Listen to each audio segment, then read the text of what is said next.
चलिए ठीक। तो प्रश्न था हमारा कि भारत में अंतिम ब्रिटिश वायसराय कौन थे? लॉर्ड एरिकन, Lord Lord Dalhousie, Lord Mountbatten, Lord Wavell. Lord Mountbatten. चलिए सही जवाब आपका है। लॉर्ड लॉर्ड माउंटबेटन जो है भारत के अंतिम वायसराय थे।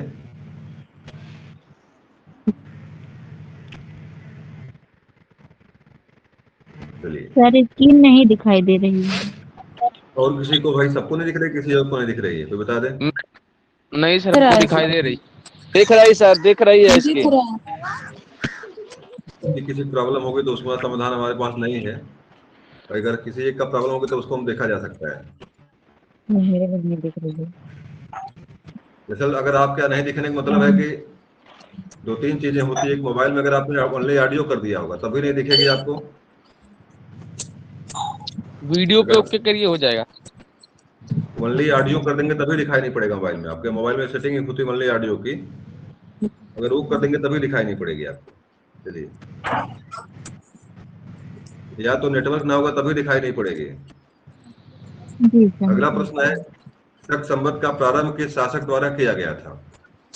अशोक द्वारा, कनिष्क द्वारा, विक्रमादित्य द्वारा, हर्षवर्धन द्वारा। किसने किया था शक संवत?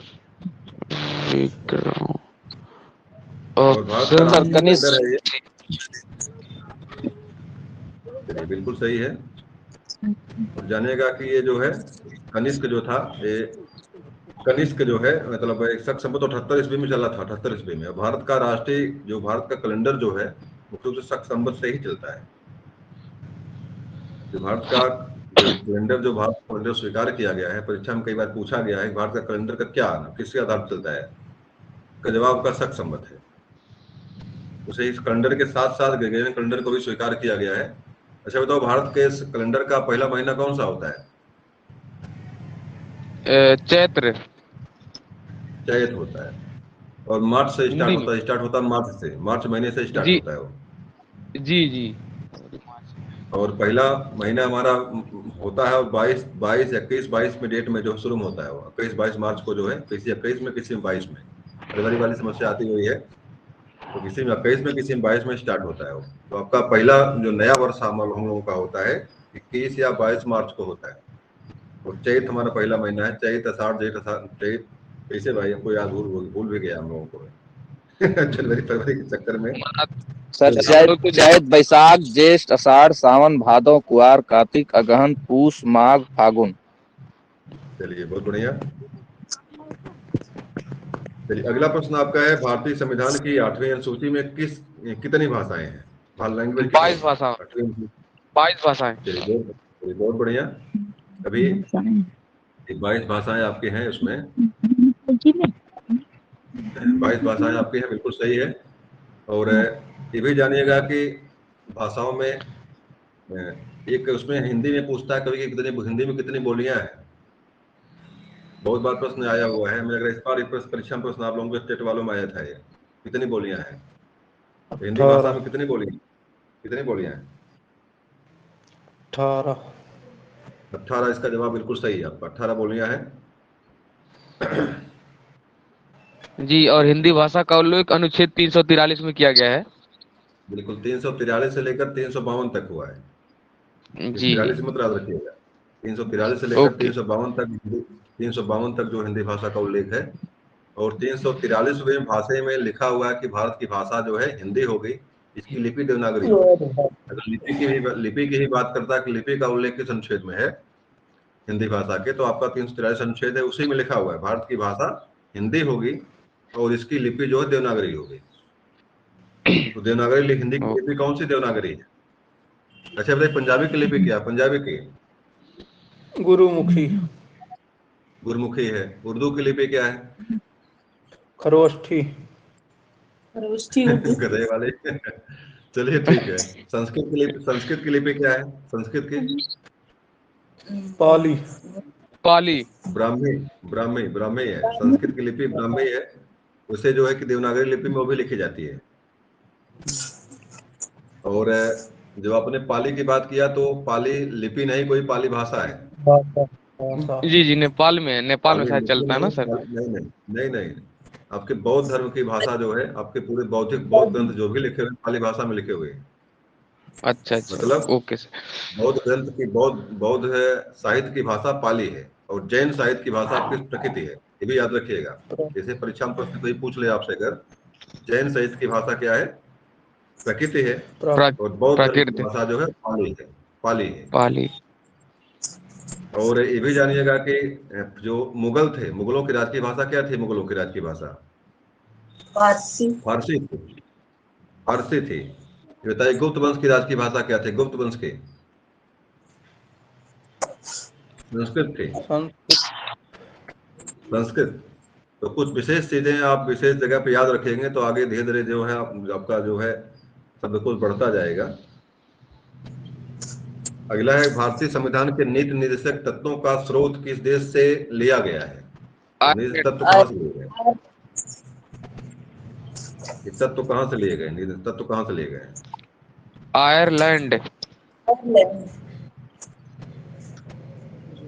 चलिए, आयरलैंड से ही बिल्कुल जवाब सही, आपका आयरलैंड से ही लिया गया है। तत्व जो है आपके, ये चीजें जो आपके आयरलैंड से ही ली गई हैं। और संविधान के भाग 4 कै में है? भाग 4 में है। भाग 4 में है, बिल्कुल, बहुत बढ़िया, बहुत बढ़िया। अगला प्रश्न देख लीजिए आप लोग। रामकृष्ण मिशन की स्थापना किसने की थी? अभी प्रश्न, इसके पहले प्रश्न आया था। विवेकानंद चलिए, जी, जवाब सही स्वामी है बिल्कुल, विवेकानंद। विवेकानंद ने किया था, और बिल्कुल जवाब सही आपका है। चलिए, सही जवाब है आपका, विवेकानंद वाला जवाब सही है। विवेकानंद ने ही जो है कि रामकृष्ण मिशन की स्थापना किया था। डेट मुझे नहीं सही से याद है कब किए थे, लेकिन इन्होंने किया था इसको। और रामकृष्ण परमहंस के याद में उनके गुरु का नाम रामकृष्ण परमहंस था, भी याद रखिएगा। कभी कभी लोग दुविधा में पड़ जाते हैं, रामकृष्ण मिशन को देखेंगे तो रामकृष्ण मिशन रामकृष्ण परमहंस ने किया था, तो ऐसा नहीं है। इसकी स्थापना जो उनके शिष्य ने किया था, उनके अपने गुरु के याद में किया था। और ये, चलिए अगला प्रश्न आपका, 2.5 दिन का झोपड़ा का निर्माण किसने करवाया था? इतिहास से प्रश्न आपके हैं। 2.5 दिन का झोपड़ा, अलाउद्दीन खिलजी, इब्राहिम लोदी, अलाउद्दीन कुतुबुद्दीन खिलजी ऐबक, सर, अलाउद्दीन खिलजी। कुतुबुद्दीन ऐबक। जवाब देख लीजिए, सी लिखा हुआ है, कुतुबुद्दीन। और कुतुबुद्दीन ऐबक। ये दरअसल हुआ क्या था कि एक बार ये बेचारा जो है कि कुतुबुद्दीन ऐबक को दौड़ा रहे थे लोग, और ये पानी में कूद जाता है, डूबने लगता उसी में है। और डूबने के चक्कर में तभी एक किश्ती, एक जो है सूफी संत आता है, अपनी किश्ती उठा के फेंक देता है उनके उसके पास में, उसी को पकड़ करके नदी पार कर जाता है। जब वो लौट कर चंगा होकर पुणे वापस आता है, अलाउद्दीन खिलजी आता है, कुतुबुद्दीन ऐबक आता है, तो उसी की याद में जो है उसने जो है 2.5 दिन झोपड़े का निर्माण करवाया था। उसने सूफी संत के याद में उसने निर्माण करवाया था उसका। ये चीज है, एक दिन का वास्तव उसे घोषित किया था, उसका नाम मुझे नहीं याद है। अजमेर में है ना?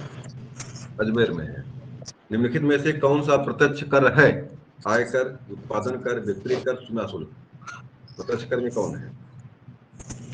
Income tax. आयकर आपका देखिए पहला वाला है, इनकम टैक्स आपका इसमें आता है। मतलब उत्पाद कर का, और बिक्री शुल्क और सीमा शुल्क आपके अप्रत्यक्ष कर में आते हैं, इनडायरेक्ट। और डायरेक्ट टैक्स में आपके आयकर, इनकम टैक्स आता है आपका। ये थोड़ा सा इसको भी याद करिएगा, परीक्षा में प्रश्न इससे पूछता है। जीएसटी भी अगला है, अप्रत्यक्ष है। भारतीय संविधान के अनुसार निम्न में से कौन सा मौलिक अधिकार नहीं है? मौलिक अधिकार नहीं है, नहीं विशेष परीक्षा में अगर करते क्या लोग, मौलिक अधिकार पढ़ते हैं उसी को उत्तर दे देते हैं, अंतिम नहीं वाला छोड़ देते हैं। अरे हमसे अंत भी में जब घर गलती आते हुआ। जाते, अरे मैंने नहीं वाला तो पढ़ा ही नहीं, मेरा सही हो गया होता है। तो थोड़ा सा ध्यान रखा करिए प्रश्न पढ़ते समय। ये इसलिए मैं कह रहा हूँ क्योंकि मेरा जब सुपर टेट का पेपर था, नेट टेट पहले होता था 2011 में, मैंने 2 प्रश्न मैंने ऐसे गलत किए थे, नहीं तो मुझे अपना जिला मिल गया होता। मुझे सिद्धार्थनगर जाना पड़ गया इसी चक्कर में, नहीं के चक्कर में। तो ये चीज आप लोग याद रखिएगा, परीक्षा जब होती है तो उसको नहीं वाला चीज अंत में जरूर पढ़ लिया करिए, जल्दबाजी मत करिया करिए। तो बताइए सही क्या करेंगे इसमें से? संपत्ति का अधिकार। ये संपत्ति का अधिकार अब नहीं रह गया। संपत्ति का अधिकार अब जो 1944 है, में। मौलिक अधिकार में शामिल नहीं है। ये आपके इस अधिकार से बाहर कर दिया गया इसको। क्या हुआ? 44वां संविधान संशोधन था। बिल्कुल बिल्कुल। अगला है भारतीय संविधान की सर्वोच्च शक्ति निहित है लोकसभा में, राज्यसभा में, भारत की जनता में, सर्वोच्च न्यायालय में।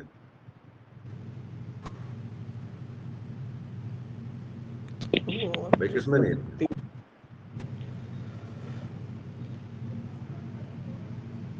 तो बताएगा किसमें नहीं थे सर्वोच्च शक्ति?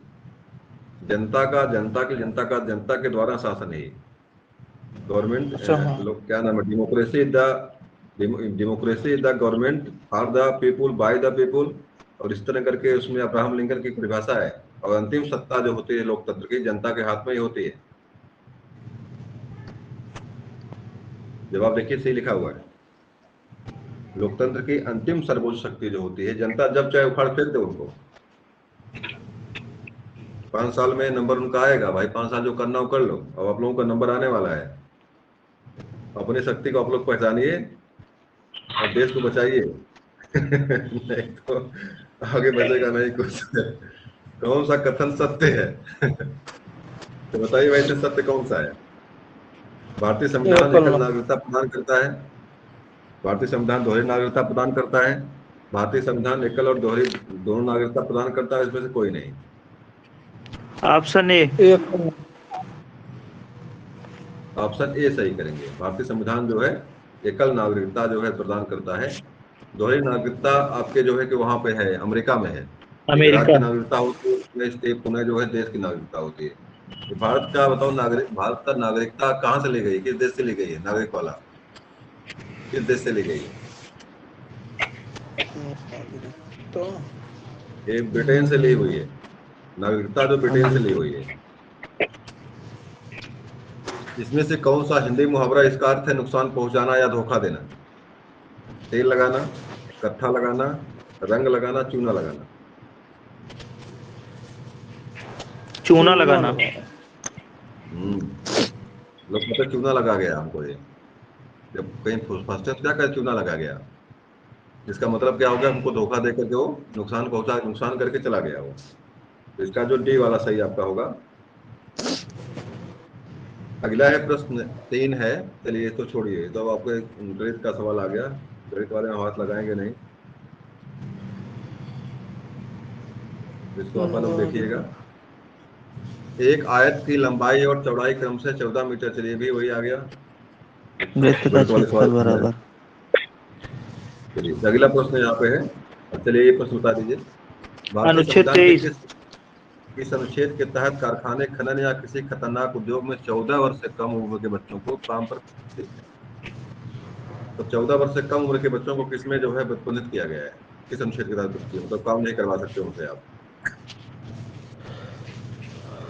तो इसका जवाब आपका रहेगा अनुच्छेद 23। बिल्कुल जवाब सही आपका है। अनुच्छेद 23 ही इसका सही जवाब है, बी वाला है। 24 मैंने सही किया भाई। ये गलत ऑप्शन है सर। बलात्श्रम वाला यही है, 23 है। बलाश्रम 23, हमें लगा 24 सही कर दिया इसको। बच्चों का भी सब गलत हुआ होगा अगर इसको देख के लगाया गया होगा तो। बलाश्रम का जो निषेध किया गया अनुच्छेद 23 में ही है। चलिए आपका आकृति के लिए गए हैं। चलिए छोड़िए, इसको हम छोड़ देते हैं। पासे का प्रश्न था ये, हो जाएगा सर। चलिए इसमें अगला प्रश्न आपका है। चलिए, दबाव का एसआई मात्रक क्या है? पास्कल। दबाव का पास्कल। दबाव का एसआई मात्रक आपका पास्कल। बिल्कुल सही जवाब आपका है। बताइए, ओम किसका मात्रक है? ओम प्रतिरोध का मात्रक है। एम्पियर किसका मात्रक है? एम्पियर धारा। वोल्ट किसका क्षमता। मात्रक है? वोल्ट क्षमता का मात्रक। चलिए बहुत बढ़िया। 1799 में श्रीरंगपट्टनम की राजधानी में अंग्रेजों ने किसे हराया था? नवाब जंग, टीपू सुल्तान, सिराजुद्दौला, पेशवा। पूरा क्या लिखा है? श्रीरंगपट्टनम। तो किसको हराया था? पेशवा का युद्ध उत्तम बताओ। यार टीपू सुल्तान जवाब इसका है, टीपू सुल्तान।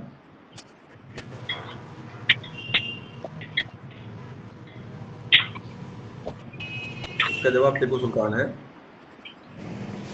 बी वाला। श्रीरंगपट्टनम राजधानी थी टीपू सुल्तान की। 1799 में तृतीय मैसूर युद्ध हुआ था, उसी में हारा था ये।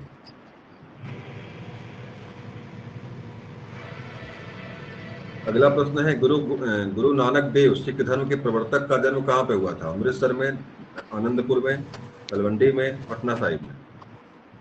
तलवंडी। तलवंडी से। बिल्कुल जवाब सही है। कब हुआ था? कब हुआ था बताइए, डेट बताइए, कब हुआ था? 1469 का डेट है, 1469। और अमृतसर की जो बात आती है, अमृतसर में एक स्वर्ण मंदिर बनाया गया है, स्वर्ण मंदिर।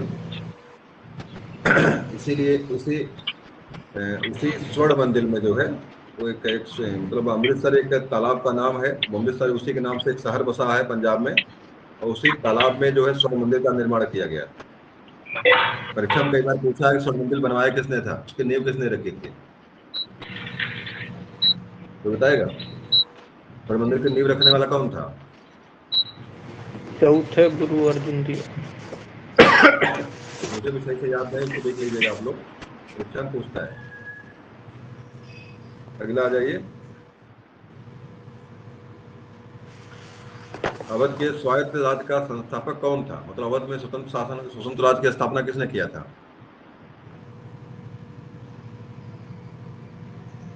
सयादत खां क्या? इसका सआदत खान, ये सही है, बिल्कुल जवाब। सिराजुद्दौला ने बंगाल की स्थापना किया था, बंगाल के स्वतंत्र किया था। सआदत खान ने अवध को स्वतंत्र किया था। सफदरजंग का न कोई कहीं पर था, ये उसे भी किया था इस तरह से। अगला प्रश्न, यूनानियों को भारत से बाहर खदेड़ने वाला कौन था, निकालने वाला कौन था शासक? चंद्रगुप्त मौर्य, चंद्रगुप्त विक्रमादित्य, अशोक और बिंबिसार? क्या सही करेंगे? अशोक विक्रमादित्य। चंद्रगुप्त विक्रमादित्य क्या?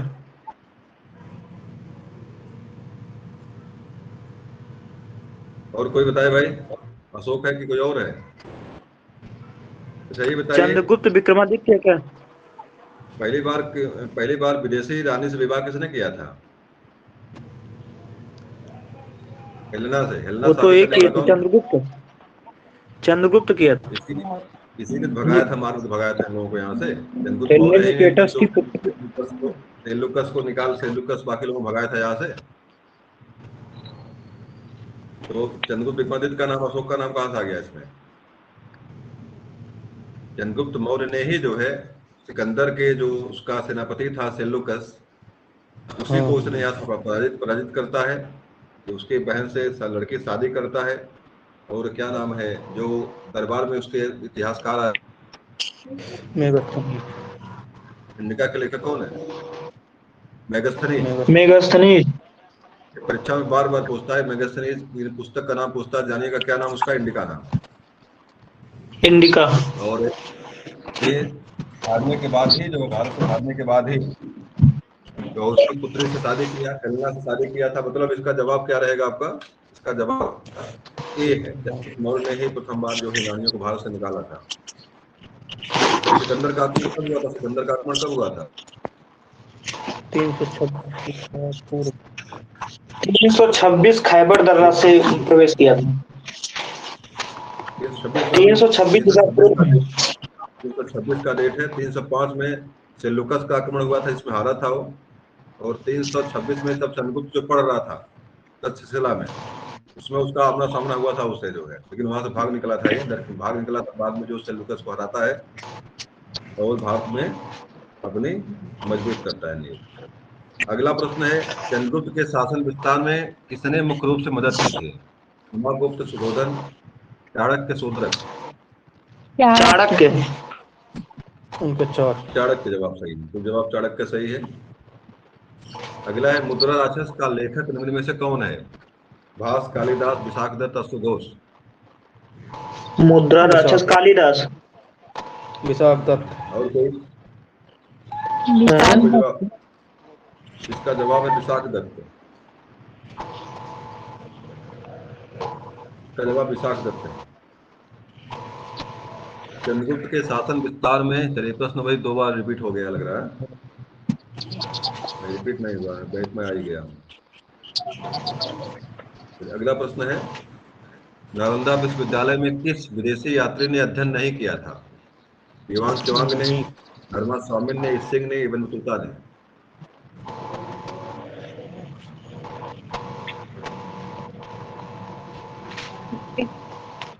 जवाब डी सही इसमें है, डी वाला।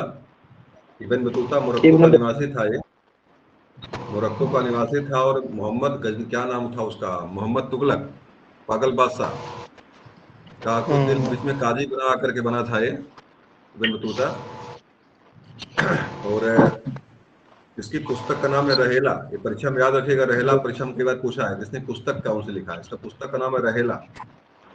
रहेला पुस्तक लिखा इसने है। और सिंह और युवान चुआंग जो हुएनसांग है, आपकी भी चर्चा हुई थी, चंद्रगुप्त विक्रमादित्य के समय भारत आया था, युवान चुआंग आया था। और बाकी दोनों हुआ है, कोई पता नहीं, पता नहीं इनको। अगला प्रश्न आपका है, यस यस यस स्वामीनाथन है, क्या है? एक कृषि वैज्ञानिक है, एक पंछी वैज्ञानिक है, एक पत्रकार है, एक पर्यावरण वैज्ञानिक है, क्या है ये? एक कृषि वैज्ञानिक। भारत में कृषि क्रांति को लाने का श्रेय जो मिलता है, किसको मिला था? एम एस स्वामीनाथन को ही मिला हुआ है। इन्हीं को। और विश्व स्तर की बात अगर होती है, नाम बता दें, विश्व स्तर पर कौन है भाई? हरित क्रांति के जनक विश्व स्तर स्कॉटलैंड के हैं, उनका नाम तो नहीं याद आ रहा। स्कॉटलैंड के हैं, उन्होंने मक्का पे किया था।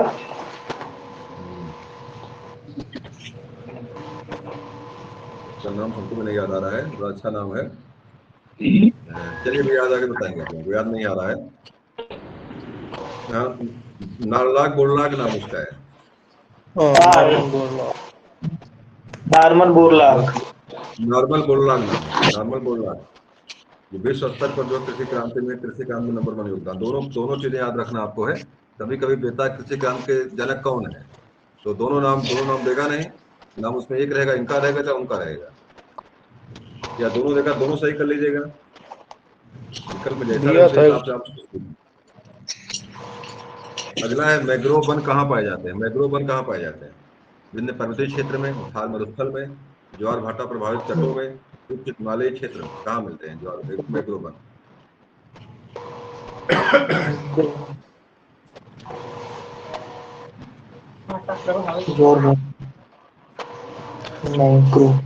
मैग्रो माने कटीला होता क्या?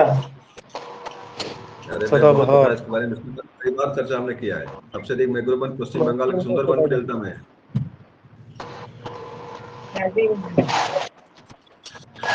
सबसे अधिक मैंग्रोव वन जो है पश्चिम बंगाल सुंदरबन डेल्टा में है। अब बताइए, अब जवाब मिलना चाहिए इसका। तो ऑप्शन नहीं है ना, सुंदरबन डेल्टा वाला। ऑप्शन है, दिखाई पड़े तब ना आपको, ऑप्शन है।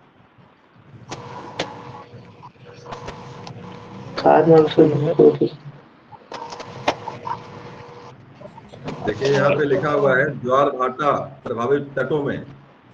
ज्वार भाटा का मतलब क्या होता है? ज्वार भाटा कहाँ आता है? और ज्वार भाटा कहाँ आता है? समुद्र में ज्वार भाटा आता है।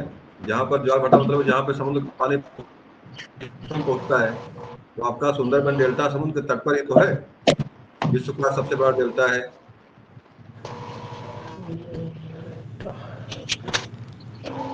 सुंदरबन डेल्टा है, सबसे अधिक मैंग्रोव वन आपके वहीं पर मिलते हैं।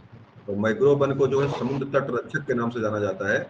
महत्वपूर्ण विशेषता क्या है इसकी? इसमें वायव्य जड़ें होती हैं। परीक्षा में कई बार प्रश्न पूछा हुआ है, वायव्य जड़ें है।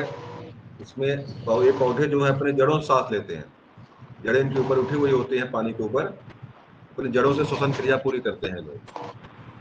तो वायव्य जड़ें जो कहाँ मिलती हैं? मैंग्रोव वनों में मिलती हैं। और इन्हीं मैंग्रोव वनों को ही जो है क्या बोलते हैं, लवणोद्भिद वन भी कहा जाता है। लवणोद्भिद, लवण माने नमकीन पानी के वृक्ष जो होते हैं। नमकीन मतलब नमकीन पानी में उगते हैं। तो वो नमकीन पानी कहाँ मिलेगा? समुद्र के तटों पर मिलेगा।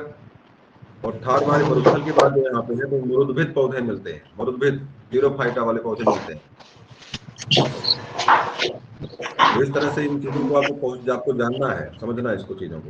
मतलब ये नहीं कि एक आपने बता दिया हमने कि सुंदरबन नाम ले लिया हमने, तो आपको समझना चाहिए था ज्वार भाटा वाला क्षेत्र है, समुद्र के तट वाला क्षेत्र है। अगला में आ जाइए। कौन सा हार्मोन शरीर में रक्त शर्करा के स्तर को नियंत्रित करता है? थायराइड, एड्रेनालिन, इंसुलिन और टेस्टोस्टेरोन। क्या सही करेंगे? इंसुलिन। इंसुलिन सही से इसका। इसे शर्करा का मतलब होता है कि शुगर बढ़ाता है। शुगर को नियंत्रित कौन करता है? आपके त्वचा में चमड़ी के नीचे जो है इंसुलिन की सुई होती है और उसी से जो है वो नियंत्रित होता है। तो ये हार्मोन जो होता है, मतलब आपके शरीर के अंदर जो है खून रक्त है, मतलब अगर वो शुगर बढ़ गया है या शर्करा बढ़ गई है तो उसको नियंत्रित इंसुलिन करता है। अगला प्रश्न, निम्नलिखित में से कौन सी खरीफ की फसल नहीं है? रबी खरीफ फसल चक्रवाती परीक्षा में होता है, बता दीजिए खरीफ फसल कौन सी नहीं है?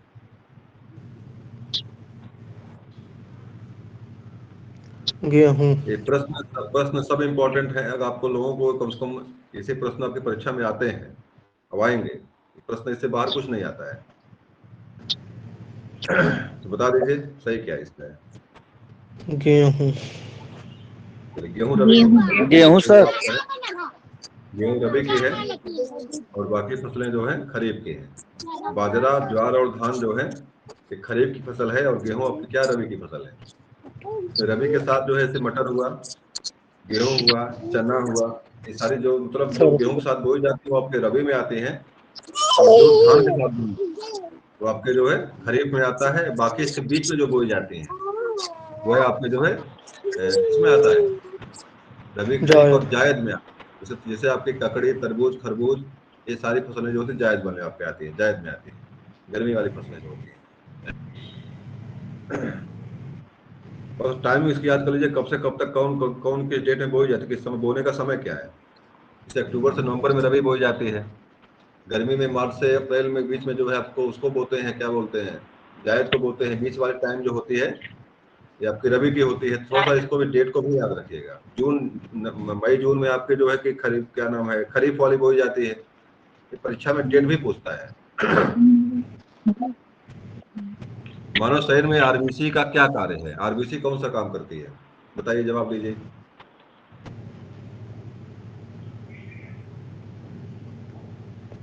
पहला।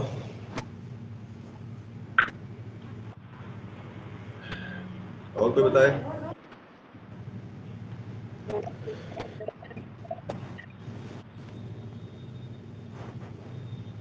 इसका सभी सही है। आल,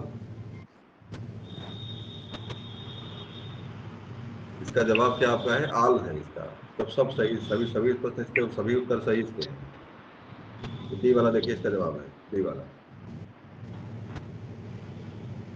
इसे क्या कि आरबीसी जो होता है ऑक्सीजन तो प्रदान करता ही है, मतलब आपके फेफड़े से आकर ऑक्सीजन को सप्लाई हर नसों तक पहुंचाता है, और CO2 को पुनः उठा करके कहाँ ले जाता है? फेफड़े तक, उसको भी लाकर फेफड़े तक पहुंचाता है। CO2 को आपके शरीर के हर अंग से उठा करके आपके फेफड़े तक पहुंचाता भी है, तो इसको बाहर निकालो यहाँ से। और नाइट्रोजन में अपशिष्ट पदार्थ को भूलित रूप में उत्सर्जित करता है, उसको भी बाहर निकालता है। शरीर की कोशिकाओं को पचा हुआ भोजन प्रदान करता है। जो कुछ भी खाते पीते आप हैं, रक्त के द्वारा ही शरीर के हर अंग तक पहुंचता है, वो रक्त के द्वारा ही पहुंचता है, हीमोग्लोबिन के द्वारा ही, आरबीसी के द्वारा ही पहुंचता है वो। तो सारे काम आपके आरबीसी पे हैं। और इसका जवाब क्या हो जाएगा सही? आपका पांचवा हो जाएगा, आल सही हो जाएगा, इसका पांचवा हो जाएगा। मतलब इसका ई वाला सही था वहां पे। अगला आ जाइए। अगला प्रश्न है, निम्नलिखित में से कौन सा राष्ट्रीय उद्यान लोकप्रिय चरित्र मोगली से संबंधित है? एक उद्यान है, राष्ट्रीय उद्यान है, एक मोगली एक आती है ना, टीवी में अक्सर बच्चे देखते हैं तो मोगली मोगली देखते रहते हैं। एक लड़का था जो गायब हो गया था, जंगल लड़का था, गायब हो गया, जंगल में जाकर के जो है रहने लगा जाकर। उसी मोगली वही चित्र है। तो भारत में किसी जंगल में मिला है लड़का वो, तो कहाँ मिला था मोगली वो? पेंच में, रणथंभौर में, जिम कॉर्बेट में, सिमलीपाल में, कहाँ मिला था ये? पेंच। चलिए पेच में मिला था। पेच बताओ, पेच उद्यान कहाँ पड़ता है, किस राज्य में है पेच उद्यान? पेच किस राज्य में है?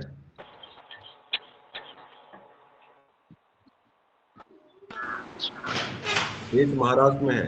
पेच कहाँ पे है? महाराष्ट्र में है। बताओ रणथंभौर कहाँ पे है? रणथंभौर राजस्थान में है।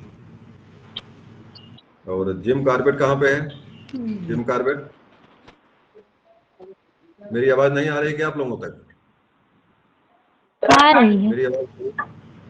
जिम कार्बेट आपका उत्तराखंड का। और जिम कार्बेट की स्थापना कब हुई थी? जिम कार्बेट की स्थापना कब हुई थी? बात करनी थी। वन्य जीव सुरक्षा अधिनियम कब बनाया गया था? परीक्षा में प्रश्न आपके आया था इसी वाले परीक्षा में, ये दोनों प्रश्न परीक्षा में आए थे। वन्य जीव सुरक्षा अधिनियम कब पारित किया गया था?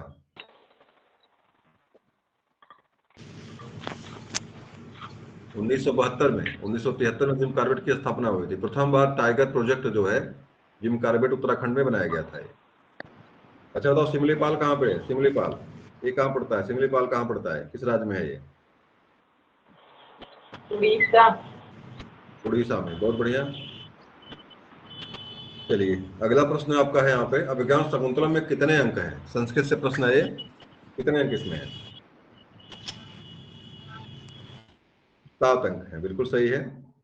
संस्कृतम नाटकम रम्यम तत्र रम्यम शकुंतला शत्रुत चतुर्थ अंक है और तत्र चतुर्थ श्लोक है। इसका मतलब क्या हो गया कि संस्कृत में नाटकों में उसे क्या था, भूल गया मुझे, लोग भूल गया। नाटकों में शकुंतला सबसे सुंदर है। अभिज्ञान शकुंतलम किसने लिखा है, कोई बताएगा? इसके लेखक कौन है? कालिदास है। कालिदास ने बताया और क्या क्या लिखा, बताइए कालिदास ने और क्या क्या लिखा है? कुमार संभव, महासंभव, मालिका अभिज्ञान का बताइए पहली रचना कौन सी कविता, पहली रचना कौन सी इनकी है? उनकी 7 रचना। इनकी पहली रचना कौन सी है? पहले क्या लिखे थे, सबसे पहले क्या लिखे थे? ऋतु श्रृंगार लिखे थे, ऋतु श्रृंगार। और महाकाव्य में इनके जो है प्रसिद्ध, सबसे महाकाव्य प्रसिद्ध इनका जो है महाकाव्य में अभिज्ञान शाकुंतलम, नहीं नहीं नहीं, नाटक में आता है। नाटक अभिज्ञान शाकुंतलम में रघुवंश महाकाव्यम और विक्रमोर्वशीयम और इस तरह करके इनके, और क्या बोलते हैं आपका ये मेघदूतम, मेघदूतम बाल विकास निमित्तम, इनके जो है महाकाव्य हैं ये। चलिए आ जाइए इसमें। तो दरबारी किसके थे? कालिदास किसके दरबारी थे? कालिदास किसके दरबारी थे?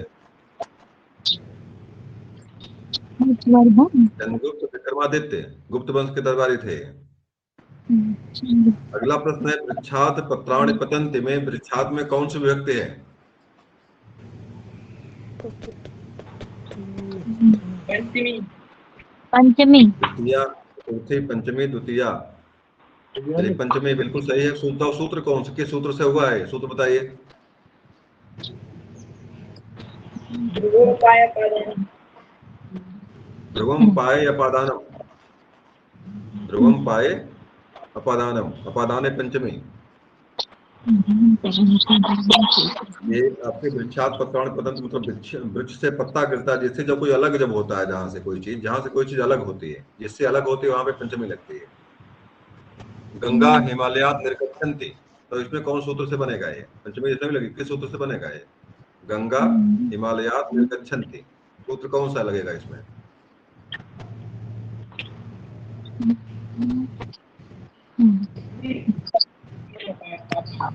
तो सूत्र कौन सा है? यहाँ पे भूप्रभवश्च है, सूत्र का नाम है भूप्रभवश्च, जहां से जो उत्पन्न होती है, उत्पन्न होने के अर्थ में पंचमी लगती है, भूप्रभवश्च। तो आप लोग थोड़ा सा पढ़िए, संस्कृत पढ़िए, वहां परीक्षा प्रश्न यहाँ से उठाते प्रश्न यहाँ जरूर आएगा आप लोगों का। कौन सा ग्रह सर्वाधिक गैसों से घिरा हुआ है?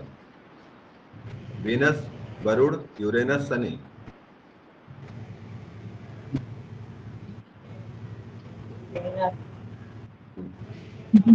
गया। विन- गैसों का गोला किसे कहते हैं? गैसों का गोला शनि को कहते हैं। शनि में अभी भी शनि द्रव अवस्था में नहीं है।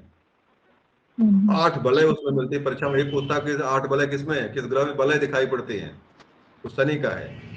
शनि। आकाश गंगा सदृश ग्रह किसे कहते हैं? इसका जवाब शनि है। गैस का गोला किसे कहते हैं? इसका जवाब मतलब सबसे अधिक गैस किसमें है? शनि में। कंफर्म हुए आप लोग? अच्छा बताइए, कौन सा ऐसा ग्रह है जो आसमान में बैठ करके यहाँ के लड़के लड़कियों की शादी में व्यवधान डालता है? शनि। शनि व्यवधान डालते हैं ऊपर से। और कोई बताइए, फिर बताइए भाई, बहुत दूर हमसे, लेकिन वहां से व्यवधान यहाँ डालता है, लड़की लड़कियों को शादी नहीं होने देता है।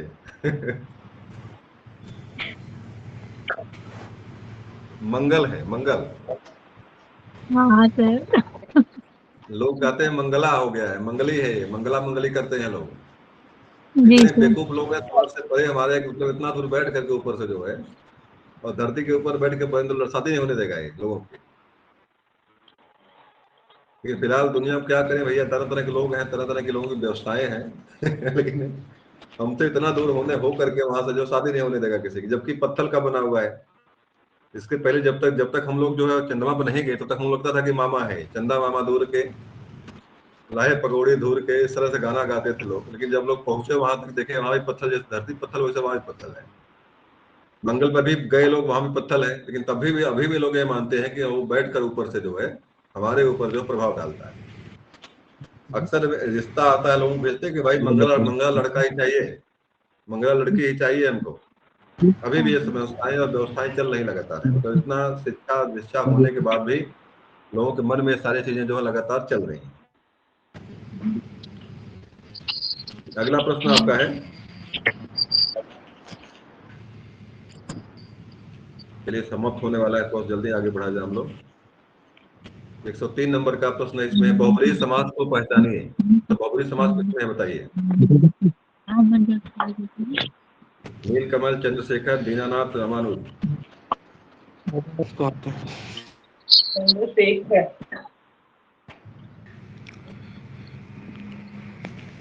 चलिए जवाब सही है, चंद्रशेखर में चंद्रशेखर में बहुब्रीही समाज, चंद्रम शेखरम एस है। इसके जो है, इसके सिर पे चंद्रमा हो, मतलब आपके शंकर भगवान की बात हो रही है। अच्छा बताओ, चंद्रमा शंकर भगवान के सिर पे है? है। कोई बता दे भाई हमको, चंद्रमा कहाँ पे है? है। चंद्रमा शंकर भगवान के सर पे है कि अंतरिक्ष में है? लेकिन भैया धर्म वाले बना दिए हैं तो वो मानना वही है। अगला प्रश्न है, पूजनीय का शुद्ध रूप क्या है?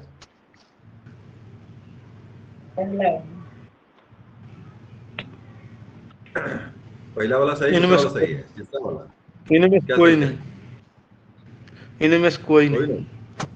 तो सही क्या होगा बताइए भाई, सही कैसे लिखेंगे इसको? पहला वाला। बीच में यह आएगा। पहला वाला सही है, पूजनी, पूजनी ना होकर के बिल्कुल सही पहला वाला है, इसमें कोई गलती नहीं है, कोई गलती नहीं है, कोई गलती नहीं है। किसी का माइक डिस्टर्ब है, उसका आवाज रिवर्स होती है, मैं अपना माइक तुरंत बंद कर लीजिए आप, जिसका भी हो, और इसके बाद मुझसे कॉल कर लीजिएगा, आप लोग बता देंगे कैसे कैसे सही कर। जिसका माइक डिस्टर्ब है, एक मेरे पास इसके बाद कॉल कर लेगा, नंबर में नोट कर लीजिए, 8874314269। नंबर नोट कर लीजिए, इसके बाद मुझे कॉल कर लेगा, मैं बता दूंगा माइक कैसे सही करेगा अपना वो। नहीं तो आवाज जो ही खोलेंगे आवाज रिवर्स तुरंत होगी, तो बोल नहीं पाएंगे आप, मतलब सुन सकते हैं, बोल नहीं पाएंगे आप। तो प्रश्न है, तत्सम शब्द किसे कहते हैं? संस्कृत शब्द को। चलिए, संस्कृत शब्द को हम तत्सम, संस्कृत के शब्दों को जो जो कहते हैं हिंदी में आए उसको हम तत्सम कहते हैं। अगला प्रश्न है आपका, भानु का प्रवचि शब्द क्या है? मयंक, गगन, सूरज, चमक। सूर्य। चलिए जवाब सही है, भानु भास्कर, राक आदित्य, जो शुरू में हम लोग पढ़ते आए हैं, प्राइवेट शब्द पढ़ते आए हैं, दिनकर, दिवाकर, भानु भास्कर, राका, हाँ वैसे आक, आदित्य, दिनेश, मित्र, ये सब जो है सूरज के पर्यायवाची शब्द हैं। तो इसमें सूरज शब्द आया, भानु शब्द आया, तो मतलब वही सही है इसका। अगला देखिए है, भारत में अपलावी वन कहाँ पाए जाते हैं? अपलावी वन कहाँ पाए जाते हैं? अरावली पर्वत में, सुंदरबन में, अंडमान में, हिमालय के दक्षिणी ढाल पर, कहाँ पर मिलते हैं? सुंदरबन। अपलावी माने क्या होता है बताइए कोई? अपलावी माने क्या होता है?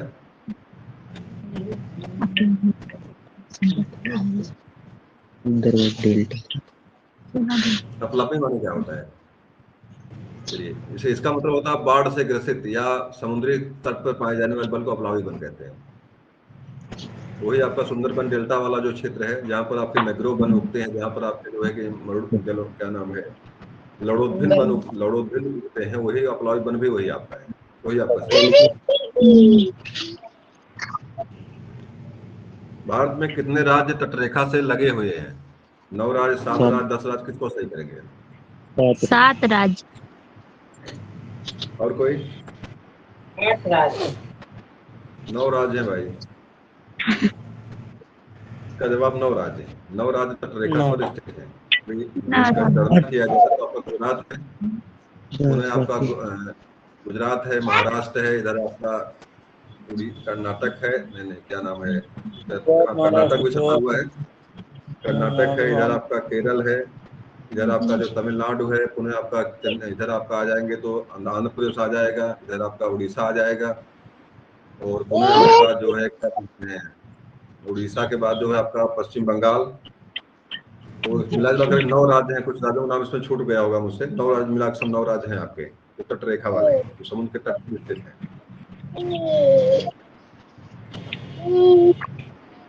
भारत का राष्ट्रीय कवि किसे माना जाता है? राष्ट्रीय कवि द्विवेदी, सुभद्रा कुमारी चौहान, मैथिली शरण गुप्त और स्मितानंदन पंत। क्या सही करेंगे?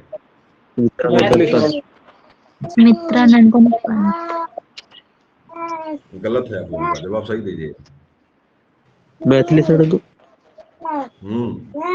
भारत भारती पर इन्हें भारत भारती लिखे थे, इसी पर इनको पुरस्कार मिला था भारत भारती पर। मैथिली शरण। राष्ट्रीय कवि की उपाधि महात्मा गांधी ने दिया था इन्हें, ये भी जानिएगा आप लोग। राष्ट्रीय कवि की उपाधि जो है महात्मा गांधी ने दिया था, और भारत भारती रचना पर इन्हें मिला था ये, मैथिली शरण गुप्त को। माखनलाल चतुर्वेदी को भारत की आत्मा कहा जाता है। भारत की आत्मा। मुझे फूल के पुष्प की अभिलाषा लिखे हैं, ये पुष्प की अभिलाषा। मुझे तोड़ लेना बन माले, देना तुम इस पथ पर फेंक, मातृ भूमि पर शीश चढ़ाने जाए जहां पर वीर अनेक। चौहान की रचना परीक्षा हम लोग आई थी, पढ़ाया भी गया था पहले।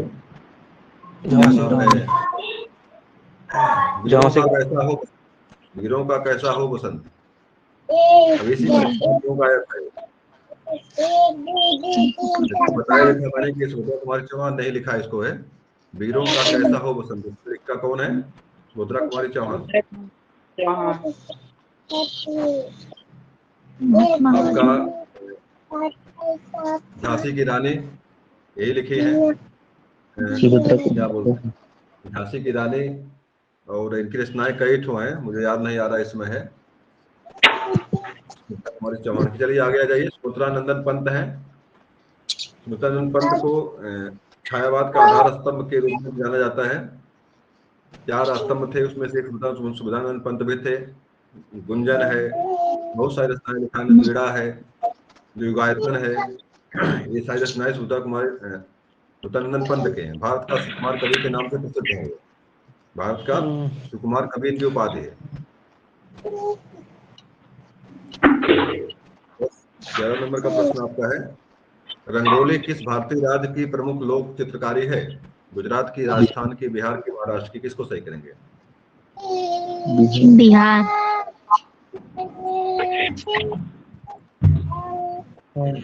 ये महाराष्ट्र की है। ये रंगोली जो है महाराष्ट्र की प्रमुख लोक चित्रकारी है। राज्य का कौन सा नहीं है? कौन सम्मिलित नहीं इसमें है? सही मिलान करना आपको। गरबा गुजरात, घूमर राजस्थान, बिहू असम, तमाशा Uttar Pradesh.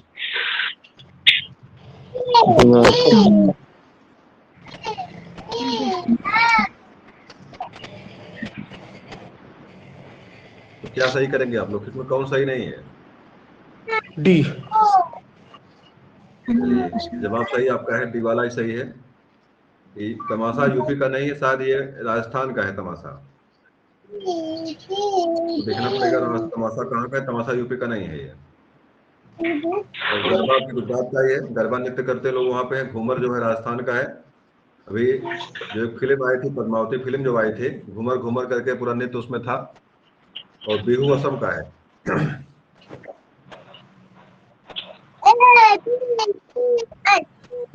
Nightingale of India कौन कही जाती है? सरोजिनी नायडू।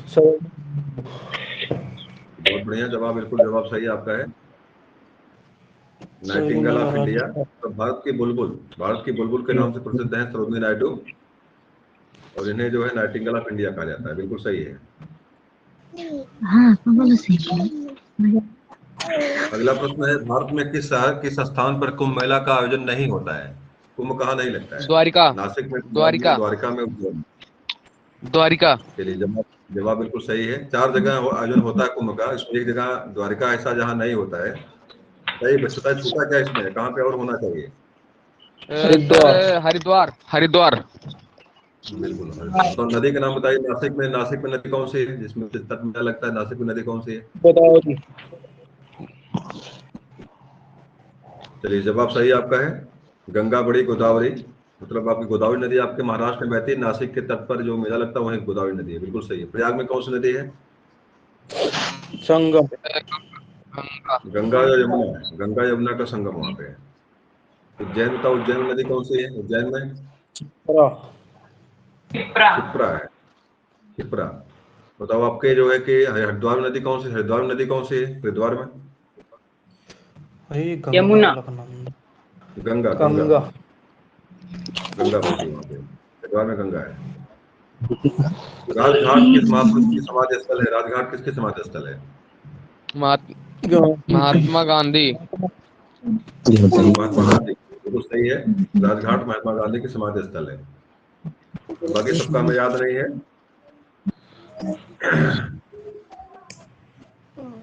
खालसा पंथ के संस्थापक कौन थे? खालसा पंथ के? गुरु गोविंद सिंह।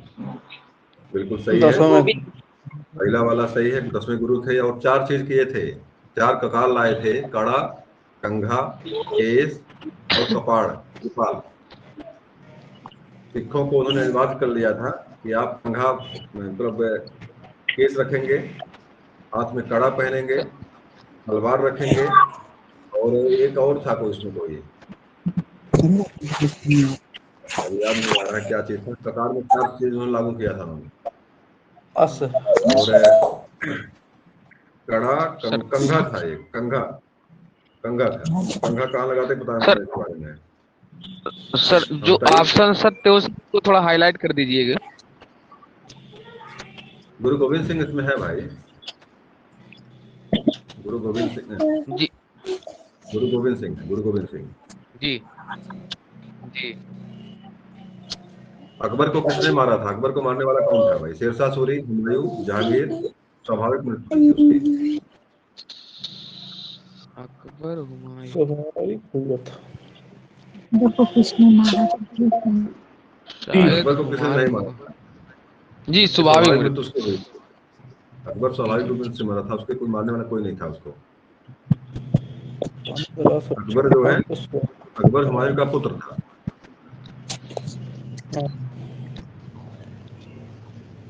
और 18 नंबर का प्रश्न है, देवगढ़ का दशावतार मंदिर कहाँ स्थित है? उत्तर प्रदेश में, केरल में, राजस्थान में, मध्य प्रदेश में? झांसी उत्तर प्रदेश। जवाब सही आपका है, यूपी का है ये। मतलब यूपी में ही दशावतार मंदिर आपके है, झांसी में है। फरसी तंत्र की अवधारणा प्रथम बार किसने दी थी?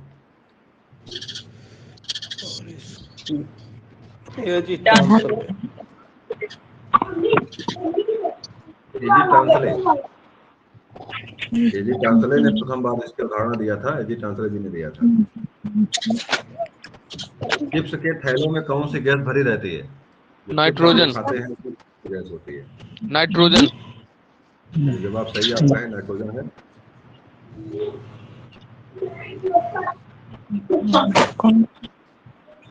राष्ट्रपति अपना त्याग पत्र किसको संबोधित करता है, किसको देता है? उपराष्ट्रपति। उपराष्ट्रपति। चलिए जवाब सही आपका है, जवाब सही है। और अगला प्रश्न आपका है, आंतरिक ग्रह कहलाने वाले ग्रहों का समूह है, आंतरिक ग्रह किसे कहा जाता है? ऑप्शन डी बुध शुक्र पृथ्वी और मंगल। बुध शुक्र पृथ्वी और मंगल। एक चीज याद रखिएगा, यहाँ से जो शुरुआत के 4 ग्रह हैं आंतरिक ग्रह हैं, और 4 ग्रह के बाद वाले ग्रह जो है बाह्य ग्रह। वो बाह्य ग्रह हैं जी। बस पृथ्वी की मंगल कामना के लिए, मतलब बुध शुक्र पृथ्वी और मंगल 4 जो आपके ग्रह हैं आंतरिक ग्रह में आते हैं, और इसके बाद वाले ग्रह जो आपके बाह्य ग्रह। और आंतरिक ग्रह को ही पार्थिव ग्रह के नाम से भी जानते हैं, और बाद वाले ग्रह को बृहस्पति तुल्य ग्रह के नाम से भी जानते हैं।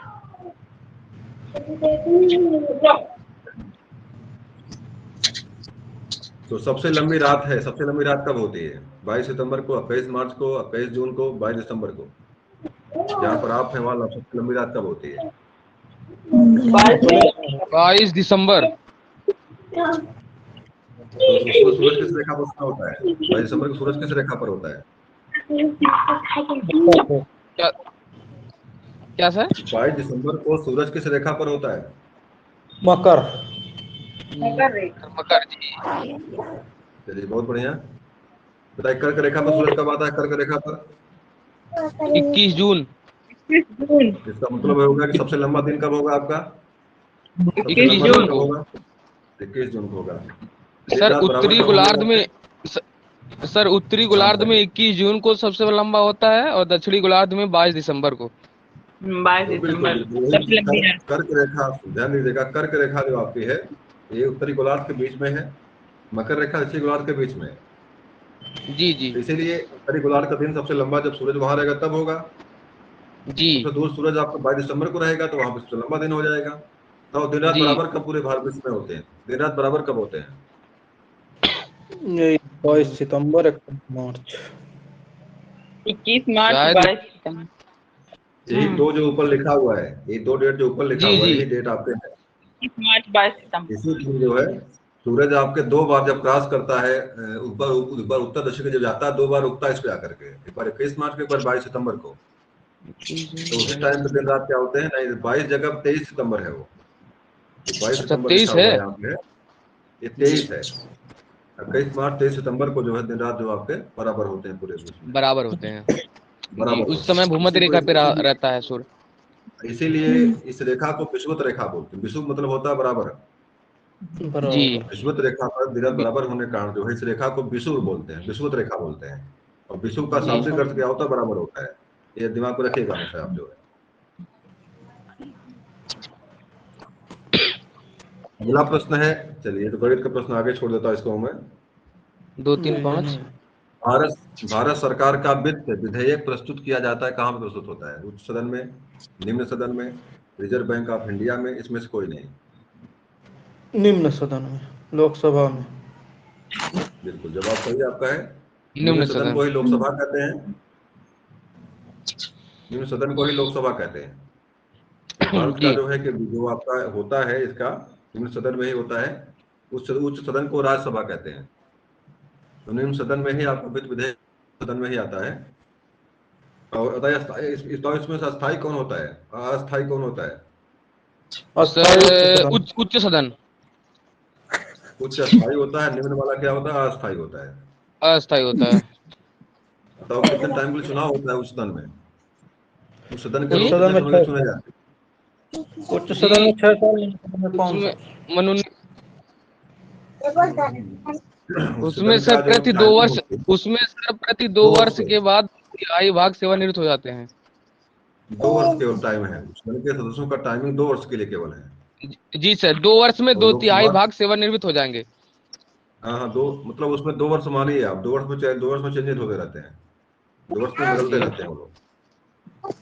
अब निम्न वाले का टाइम 5 वर्ष है, जी निम्न वाले का टाइम 5 वर्ष का है, कोई समस्या नहीं जी आई, जी 5 वर्ष तक बने रहेंगे उसमें वो, 5 वर्ष तक बने रहेंगे, ओ कोई समस्या आने पर जब गिर जाएगा तब खत्म होता वहां से। चलिए आगे आ जाइए, 25 प्रश्न बचे अभी हैं, उसको भी देख लिया जल्दी जल्दी जाए। उज्ज्वल का सही संधि विच्छेद है? बी। ऑप्शन बी, बी क वाला का है। जय में परिवर्तन। चलिए जवाब सही आपका है, जवाब सही आपका है। देखिए बताओ संधि कौन सी है, व्यंजन संधि, विसर्ग संधि, कौन सी संधि है? व्यंजन संधि सर, व्यंजन संधि। व्यंजन। व्यंजन संधि बिल्कुल सही है धनज्वाल। सूत्र बताओ बताओ, ये तो किस सूत्र से बना हुआ है, किस सूत्र से बना हुआ है तो जाने आप लोगों को हम, सूत्र कौन सा लगा हुआ है? का जाम सर एक का किसी भी वर्ग का पहला अक्षर तीसरे में वो नहीं देखिए उज्जवल वहां पे है, उज्जवल है, ता की जगह पर तवर का झलाम क्या बोलते हैं? पहले संधि जो आपकी आती है अस्तो अष्टनाश्चु, अस्तो अष्टनाश्चु, ता की जगह पर तृतीय वर्ड चतुर्थ वर्ड हो जाता है। जी जी चलिए ठीक है, उसको बाद में देखेंगे, उसको बाद में देखेंगे, चर्चा बाद में करेंगे, छोड़िए उसको। तो भाई बहुत अंदर जाने की आवश्यकता नहीं यहाँ पे है। 126 संधि बढ़िया पढ़ाएंगे आप लोगों को, संधि आप माला से पढ़ेंगे बढ़िया पढ़ाई है संधि बढ़िया से। रतनमाला ने संधि को बहुत बढ़िया बहुत विस्तृत पढ़ाया था, और संधि का आपके पास एक वीडियो मैंने बना के डाला हुआ है, एक बार पढ़ लीजिए उसको, पूरी संधियां उसमें लगभग वो है उसमें, 120 प्लस उसमें है संधि वाले में, सारी चीजें मिल जाएंगी आपको वहां पे, संधि के संबंधित सारी चीजें मिलेंगी आपको। निम्नलिखित में से कौन सरदार सरोवर परियोजना के विरोध में था? सरदार सरोवर बांध जो बना है, जो वर्तमान में अभी सरदार जी का जो मूर्ति स्थापित हुई है गुजरात में नर्मदा नदी के तट पर, तो कौन लोग इसके विरोध में थे कि नहीं बनने देंगे इसको, हम अनशन किए, बहुत दिनों तक अनशन किए वो लोग। मेधा पाटेकर। चलिए मेघा पाटेकर का विशेष रूप से नाम यहाँ से आता है, कई लोग थे उस विरोध में फिलहाल, लेकिन मेघा पाटेकर का नाम विशेष रूप से वहां से आता है। लेकिन बात बन गया वहां पे, अब करेंगे क्या, बात बना दिया गया। कारण क्या था कि वहां पे कई गांव जलमग्न हो सकते थे, कई गांव जो है जलमग्न होने का डर था, प्राकृतिक विध्वंस पैदा होता, इसलिए मेघा पाटेकर इसका विरोध लगातार कर रही थी। चलिए अगला प्रश्न आपका है 28 नंबर का, बिखरे मोती के रचयिता कौन है? सुभद्रा कुमारी चौहान। सुभद्रा कुमारी चौहान। दिनकर कौन है इसके भाई? जवाब सही आपका है, सुभद्रा कुमारी चौहान ने इसको लिखा हुआ है, बिखरे मोती के। अगला, एशिया का सबसे बड़ा सोयाबीन कारखाना कहाँ स्थित है? उज्जैन में, खरगोन में, भोपाल में, धार में? चलिए इसका जवाब उज्जैन आपका है, इसका जवाब उज्जैन है। और जानिएगा आप लोग, उज्जैन आपके सारे जो नगर लिखे हुए सारे नगर आपके मध्य प्रदेश के ही हैं। ये भी जानिएगा कि मतलब एमपी को सोया प्रदेश कहते हैं, एमपी को जो है मध्य प्रदेश को सोया प्रदेश कहते हैं। कारण क्या, सबसे अधिक सोयाबीन वहां पैदा होता है, और सबसे अधिक टाइगर प्रोजेक्ट आपके। हाँ बिल्कुल बताइए। उज्जैन क्षिप्रा नदी के किनारे है सर। हाँ बिल्कुल, वही मेला आपको वही लगता है। और उज्जैन को सोया प्रदेश इसलिए कहते हैं क्योंकि सबसे सोयाबीन पैदा वहां पे होता है। आप जानते हैं प्रोटीन का सबसे नंबर 1 स्रोत शाकाहारियों के लिए आपका वही है, जी जी सोयाबीन है। और एक चीज और याद रखिएगा, सबसे अधिक वन संपदा आपके एमपी के, मध्य प्रदेश के पास सबसे अधिक टाइगर प्रोजेक्ट आपके एमपी के पास है। एमपी को टाइगर स्टेट के नाम से भी जाना जाता है, क्योंकि सबसे अधिक जो है कि राष्ट्रीय नेशनल पार्क जो टाइगर के लिए बनाए गए हैं एमपी में ही है, इसलिए उसको टाइगर स्टेट के नाम से भी जानते हैं। सागौन जो यहाँ की मुख्य जो है इमारती लकड़ी सागौन यहाँ मिलती है। और एक चीज और है जानिएगा, हीरा का सबसे बड़ा खनन केंद्र जो आपका है पन्ना, आपके एमपी में ही। जी जी, पन्ना राष्ट्रीय उद्यान भी है सर। पन्ना राष्ट्रीय उद्यान, पन्ना नदी भी है जी। और एक मध्य प्रदेश में यूरेनियम कहाँ पाया जाता है? एमपी में यूरेनियम कहाँ मिलता है? गोडवाना में, सतुला में, हरदौल में? इसमें से कोई नहीं, क्या सही करेंगे? इसका जवाब सी सही है। शहडोल में यहाँ पे यूरेनियम इनका यहाँ से निष्कर्षण यूरेनियम का होता है, यहाँ से है। अगला, संसार में सर्वाधिक बोली जाने वाली भाषा है। देखिए प्रश्न वही घूम के पुनः आ गया। अंग्रेजी। चीनी। चीनी को सही करिए आप लोग अभी, और बाकी देखा जाएगा। अगर मिलता कहीं अलग से उसको हम लोग चर्चा कर लेंगे इस पर। निम्नलिखित श्रृंखला में से प्रश्न चिन्ह के स्थान पर क्या होगा? आपके रीजनिंग का प्रश्न है ये।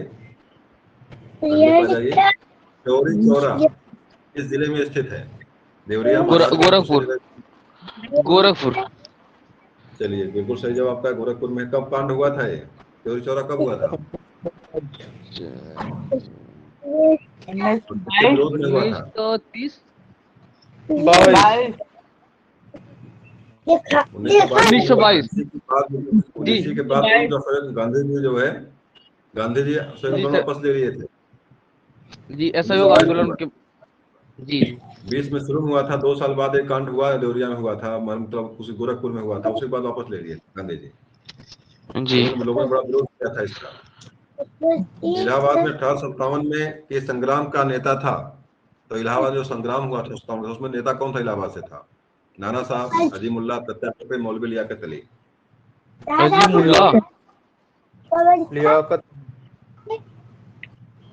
डी वाला आपका डी वाला ऑप्शन सही, यहाँ से डी वाला सही।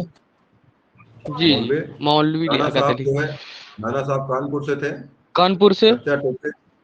तत्या टोपे भी शायद जो है कि ग्वालियर शायद थे तत्या टोपे। नाना साहब भी आप देखते होंगे, अब देखना पड़ेगा इसको कौन कहाँ से। जी। मैं तुम सबको खूब समझता हूँ, तुम सब एक जैसे हो, युक्त लोकोक्ति है। चोर चोर मौसेरे भाई, एक थैली के चट्टे बट्टे, जैसे नागनाथ वैसे सांपनाथ, केर बेर का संग। क्या सही करेंगे? बी होना चाहिए, एक ही थैले के चट्टे बट्टे।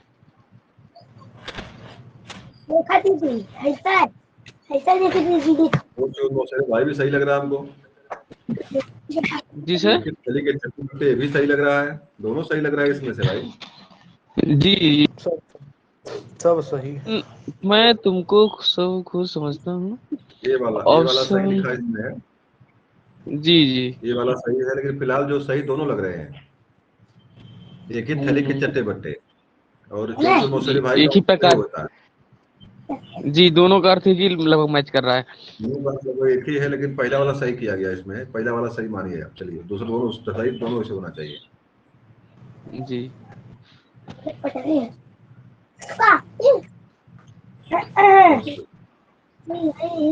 निम्न में से कौन सी रचना हजारी प्रसाद द्विवेदी की नहीं है? हिंदी साहित्य की भूमिका। अरे यार कौन आ गया? हेलो नमस्कार बाबू, बताओ बाबू। 6 तारीख के बाद स्कूल खुलेगा, 6 के बाद।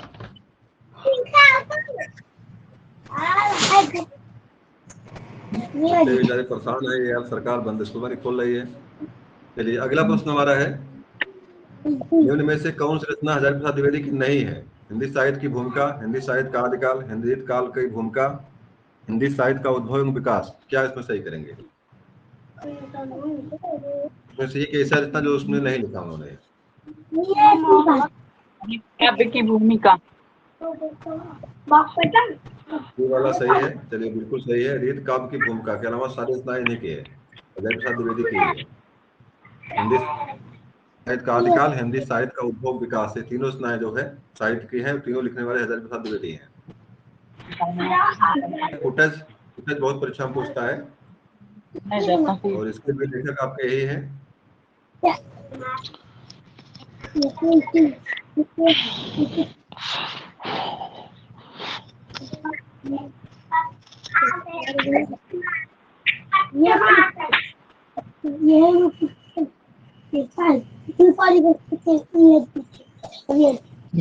ऑफ लैंग्वेज, इसको कबीरदास को कहने वाले यही थे। मतलब भाषा का तानाशाह कबीरदास किसने कहा? इसका जवाब आपका क्या रहेगा? हजारी प्रसाद द्विवेदी रहेगा। अगला आ जाइए।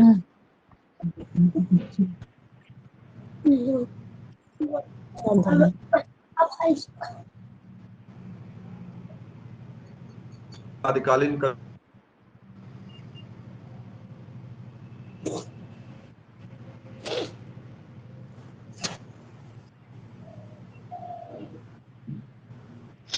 Sir, voice is not clear.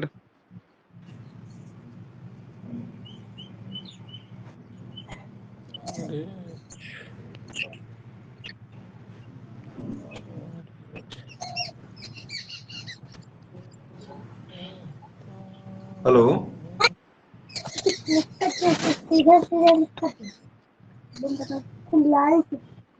Hello. Hello. हाँ जी सर। जवाब दीजिए भाई, तोता हिंद जी किसे सर, कहा ऑप्शन जाता है? नंबर अमीर खुसरो। अमीर खुसरो बिल्कुल सही जवाब आपका है, अमीर खुसरो ही सही जवाब इसका है। चंद बरदाई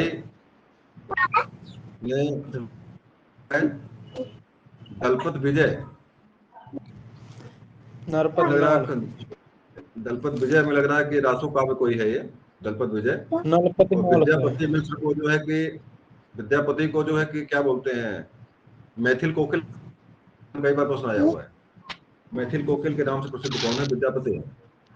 अमीर खुसरो को तोती हिंद कहा जाता है। चंद बरदाई के बारे में जान ही रहे हैं।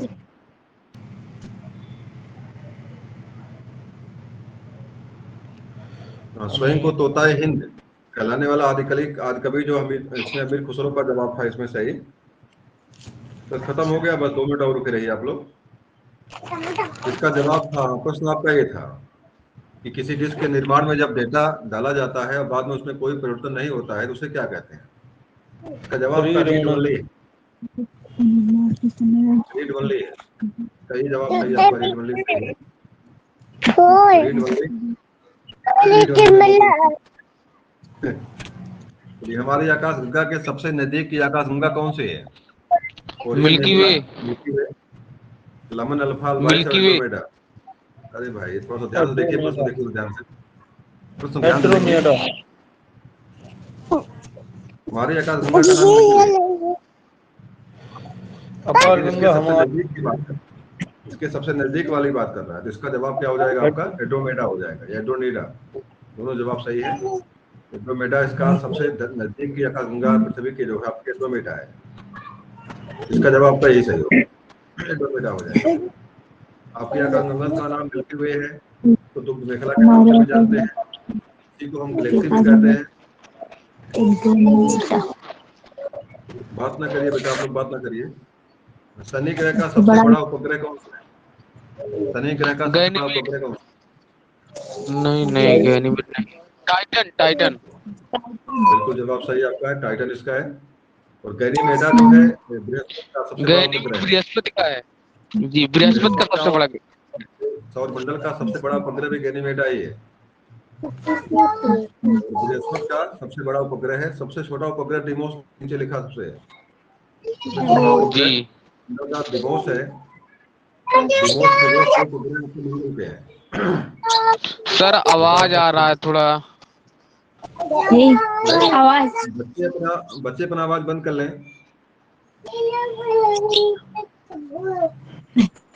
या अपना माइक आप बंद कर लीजिए ताकि डिस्टर्ब बच्चे ना करें। चलिए, तो इसमें देखिए सबसे बड़ा उपग्रह जो शनि का टाइटन है, सबसे छोटा उपग्रह डिमोस है अंतरिक्ष आपका सौरमंडल का, सबसे बड़ा उपग्रह गैनीमेडा है, बृहस्पति का है ये। ठीक, जी। अगले प्रश्न पे आ जाइए। जैन साहित्य की भाषा क्या है? किस भाषा में जैन साहित्य लिखा हुआ है? पाली में, संस्कृत में, प्राकृत। प्रकृत में, ग्रीक? ये भी चर्चा इस पर प्राकृत। हमने किया था एक बार पहले। इसका आपका लैंग्वेज हो जाएगा प्रकृत। प्रकृत भाषा में जैन साहित्य लिखे हुए हैं। अगला है, किसने कहा कि तुम अपना दीपक स्वयं बनाओ? महात्मा बुद्ध। ये लाइन है महात्मा बुद्ध की, ये आपको की लाइन है। स्वयं दीपक हो,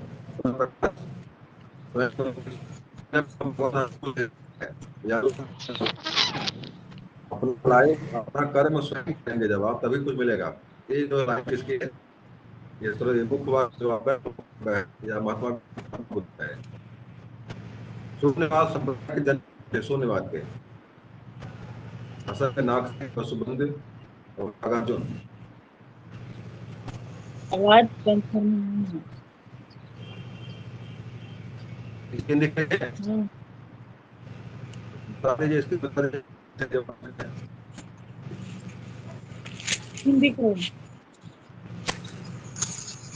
जवाब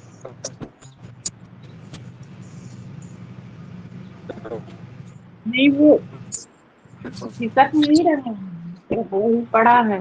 एक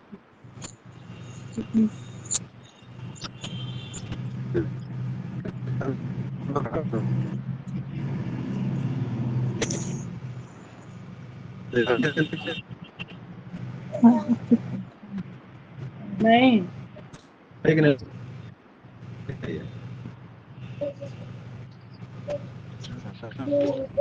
और बताइए कोई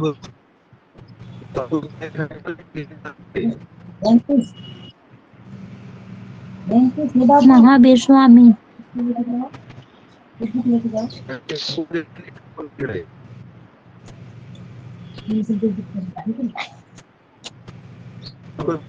चलिए भाई, लोग पढ़ चुके हैं।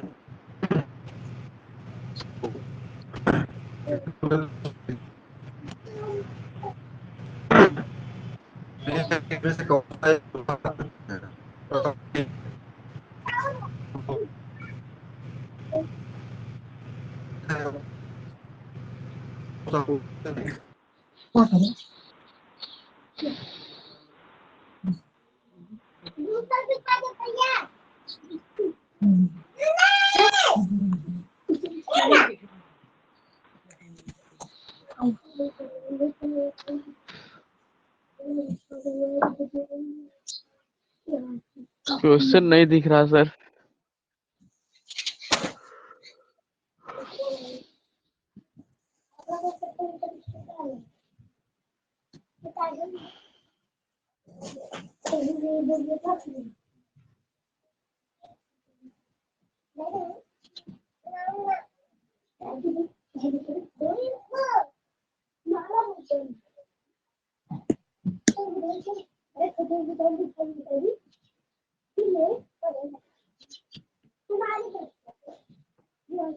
हाँ, दिखाई देती है।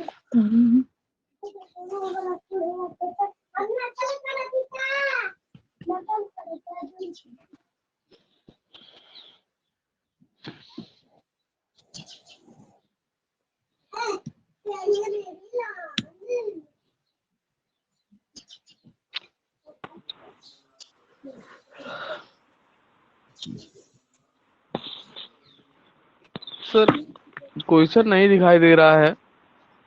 क्लास बंद हो गया, अब नहीं चलेगा, नेटवर्क अच्छा। प्रॉब्लम।